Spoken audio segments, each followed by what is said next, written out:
নমস্কার বন্ধুরা, আমি আরিয়া আইরিস চলে এসেছি আপনাদের সাথে নতুন একটি গল্প শেয়ার করতে।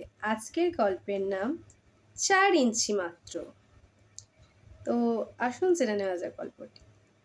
একদিন বীরবলকে সঙ্গে নিয়ে সম্রাট হাঁটতে বেরিয়েছিলেন। কথা বলতে বলতে তারা বেশ দূরে চলে গিয়েছেন। ফেরার সময় বেশ রোদ উঠল। সম্রাট বললেন, ওহ, বড্ড গরম লাগছে। তুমি আমার ভারী জামাটা কাঁধে নেবে বীরবল? হ্যাঁ, যে আজ্ঞে। বীরবল সম্রাটের জামাটা কাঁধে ফেলে ধীরে ধীরে হাঁটতে লাগলো। কিছুক্ষণ পর আকবর বললেন, আহা, তোমার নিশ্চয়ই খুব কষ্ট হচ্ছে।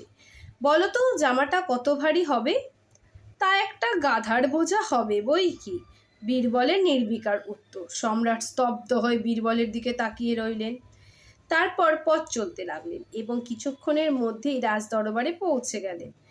দরবারে সকলের সঙ্গে হাস্যতামাশা করলেও সকালের খোঁচাটা তিনি ভোলেননি।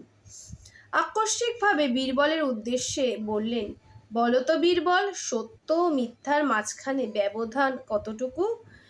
সবাই চুপ। বীরবল এদিক ওদিক তাকিয়ে পরিষ্কার কণ্ঠে জবাব দিল, মাত্র 4 ইঞ্চি জাহাপনা। 4 ইঞ্চি? সম্রাট অবাক।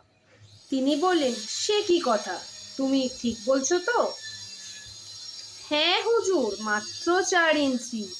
ধরুন আমার দু চোখে যা দেখি তা সত্য, কিন্তু দুই কানে যা শুনি তা সবটা সত্য নাও হতে পারে। চোখ দিয়ে দেখা আর এবং কান দিয়ে শোনা এই দুইয়ের মধ্যে ব্যবধান 4 ইঞ্চির বেশি নয় সম্রাট। সত্য ও মিথ্যার পার্থক্য ততটুকু। আকবরের সমস্ত রাগ নিমেষে পানি হয়ে গেল।